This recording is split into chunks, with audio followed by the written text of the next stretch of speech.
Ladies and gentlemen, I'd like to thank you all for taking the time out of your day to stand with us in recognition and honor of all those who have paid the ultimate sacrifice in service to this nation.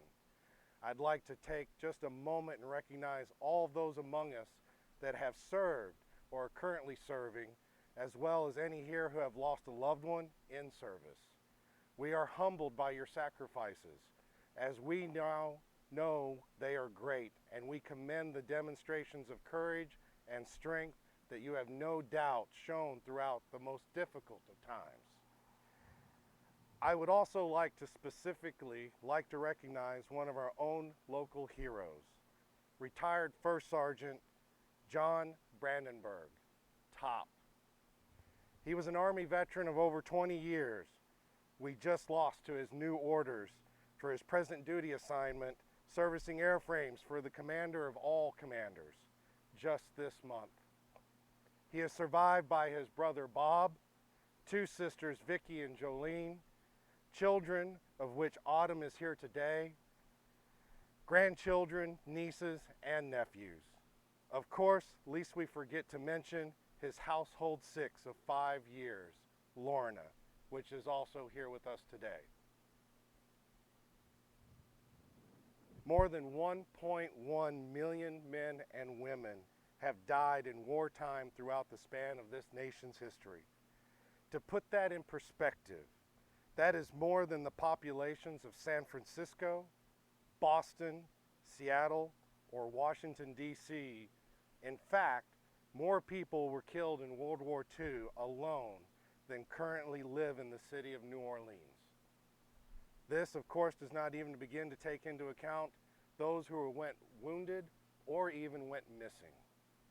That number is closer to 2.8 million, or just slightly more than the population of Chicago. These numbers should truly humble us, as they represent people, individuals, which were brothers, husbands, mothers, sisters, friends. There were people woven in the fabric of communities across the nation. They were loved, they were mourned, and they were missed. Personally, I cannot begin to comprehend the moment when you send your loved one off to war.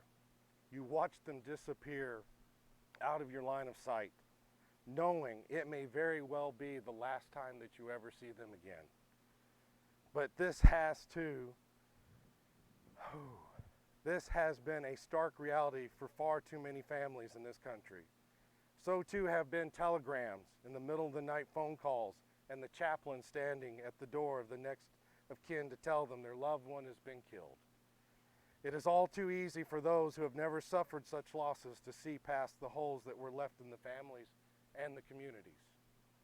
That's simply human to nature. As Franklin D. Roosevelt once said, those who have long enjoyed such privileges as we enjoy forget in time that men died to win them. But Memorial Day is a chance to reconnect that genesis of our nation's and numerous freedoms. It is an important day for which we ground ourselves to the reality that every Gold Star family knows. Our way of life has been shaped and made possible by those that have served and by those that were lost. I would encourage you to get to know those stories within your own communities. I would think you'll be amazed at the stories of true valor that you will find. Just past March, the President posthumously awarded the Medal of Honor to Army Staff Sergeant Travis Atkins of Bozeman, Montana, who was killed in action in Iraq on June 1st, 2007. Staff Sergeant Atkins died shielding 3 of his fellow soldiers from a suicide bomber's detonation. His son Trevor, who was just 11 at the time of the attack, accepted the award on behalf of the late father, and his son, mother, Elaine, who also attended the ceremony, recalled traveling to Fort Drum for the deployment ceremony before her son left for Iraq. At the Medal of Honor presentation, Elaine said, "You know, a parent always realizes that some of them are just not coming back. This is the reality of military service, and this is what we take to heart on Memorial Day. We are able to be here today largely thanks to those that are not. There are many ways you can keep our fallen in your mind and your heart throughout the year. If you're so inclined, organizations such as the DAV, the VFW, and the American Legion have those chapters that you can reach out to and support. Countless ways to give in those organizations, back to those that have endured the physical, psychological, and emotional wounds of war.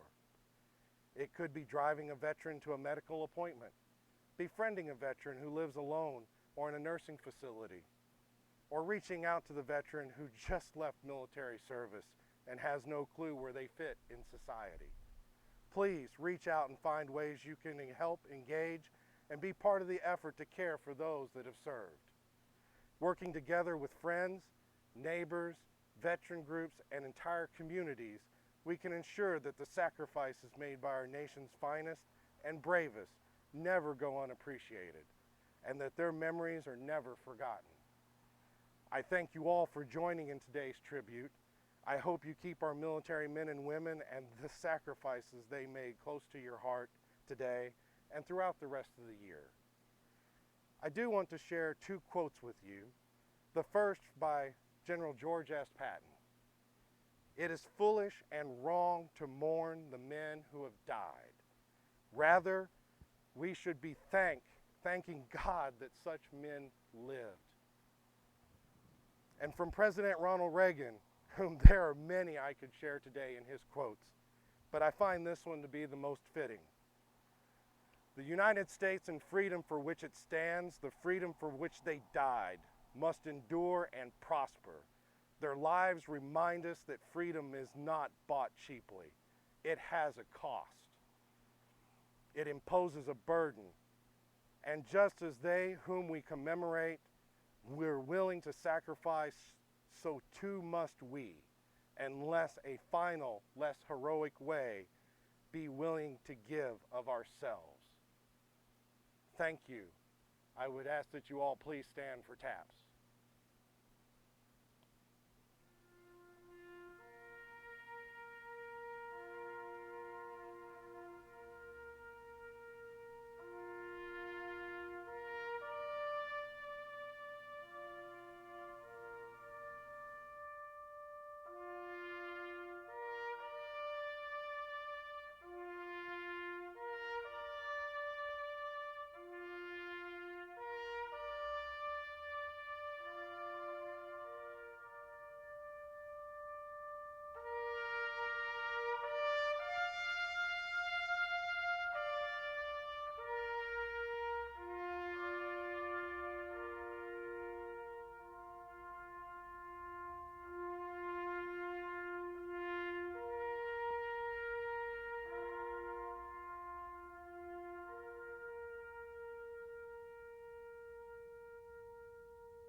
Thank you all very much for being here for part one of the memorial service.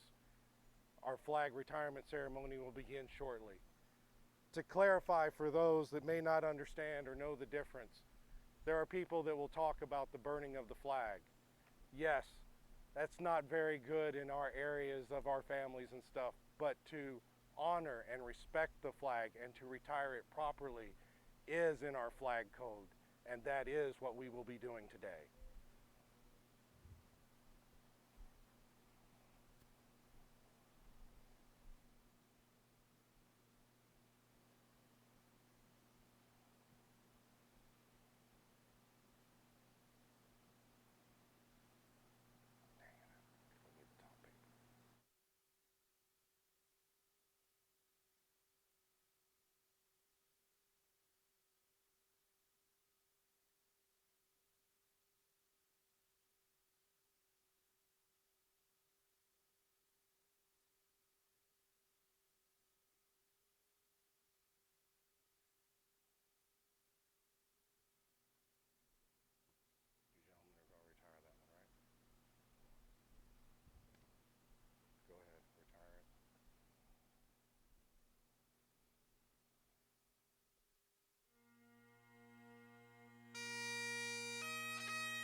am the flag. I am the flag of the United States of America. My name is Old Glory. I fly atop the tallest buildings of the world. I stand watch in America's halls of justice. I fly majestically over the institutions of learning. I stand guard with power in the world. Look upon me and see. I stand for peace, honor, truth, and justice. I stand for freedom. I am confident. I am arrogant. I am proud. When I am flown with my fellow banners, my head is a little higher, my collars a little truer. I bow to no one. I am recognized all over the world. I am worshiped. I am saluted. I am loved. I am revered. I am respected. I am feared. I have fought in every single battle of every war for more than 200 years. I was flown at Valley Forge, Gettysburg, and Shiloh. I was there at San Juan Hill, in the trenches of France, in the Argonne Forest, Anzio, Rome, and on the beaches of Normandy. Guam, Okinawa, Korea, Vietnam, Desert Storm, Operation Iraq Freedom, Operation Enduring Freedom, Afghanistan, and Operation New Dawn. All know me. I was there. I led my troops. I was dirty, battle-worn and torn and tired, but my soldiers cheered me, and I was proud. I have been burned, torn, and trampled on in the streets of the countries I have helped set free. It does not hurt, for I am invincible. I have been soiled upon, burned, torn, and trampled on the streets of my own country. When it's by those that I have served in battle, it hurts, but I shall overcome, for I am strong.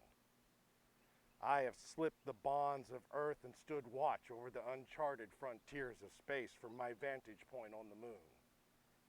I have borne silent witness to all of America's finest hours, but my finest hours are still yet to come.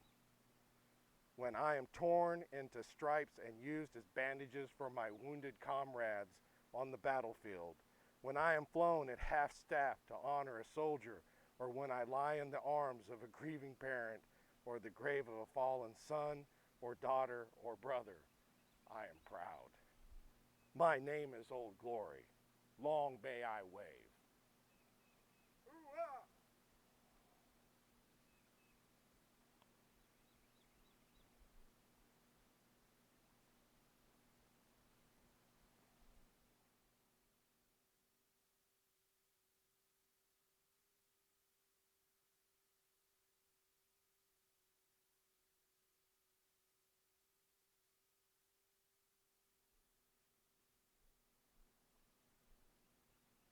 Please report to the flagpole and take it to full staff.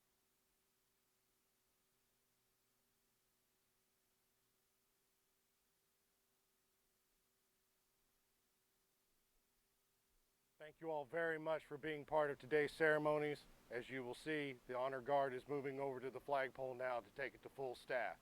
Thank you all very much.